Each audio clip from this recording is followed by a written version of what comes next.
Hi, ഞാൻ doctor Mahesh.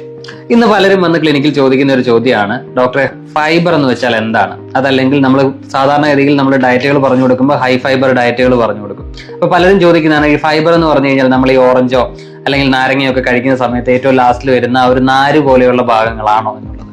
ശരിക്കും പറഞ്ഞു കഴിഞ്ഞാൽ നാരുകൾ കൂടണം എന്ന് പറയുമ്പോൾ പലരും തെറ്റിദ്ധരിക്കപ്പെടുന്ന ഒന്നാണിത്. ശരിക്കും നമ്മൾ പറഞ്ഞു കഴിഞ്ഞു കഴിഞ്ഞാൽ നമ്മളിപ്പോ എന്താണ് ഫൈബർ എന്ന് വെച്ച് കഴിഞ്ഞാൽ നമ്മളിപ്പോ ഒരു പോളിഷ്ഡ് അല്ലാത്ത അരിയിലോ ഗോതമ്പിലോ ഒക്കെയുള്ള ഒരു ഔട്ടർ ലെയർ ആണ് ശരിക്കും പറഞ്ഞു കഴിഞ്ഞാൽ ഈ ഫൈബർ എന്ന് പറയുന്നത്. അത് ശരിക്കും അതിൽ മാത്രമല്ല ബാക്കിയുള്ള ഫ്രൂട്ട്സിലും ഒക്കെ ഉണ്ട്.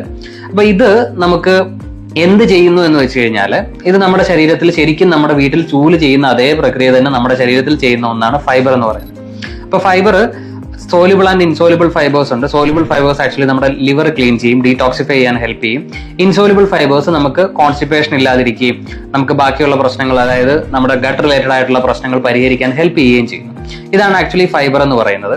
അല്ലാതെ നമുക്ക് ഇപ്പോൾ നമ്മൾ നാരങ്ങയോ ഓറഞ്ചോ കഴിക്കുമ്പോൾ കാണുന്ന ഏറ്റവും ലാസ്റ്റിൽ വരുന്ന നാര് പോലെയുള്ള ഭാഗമല്ല.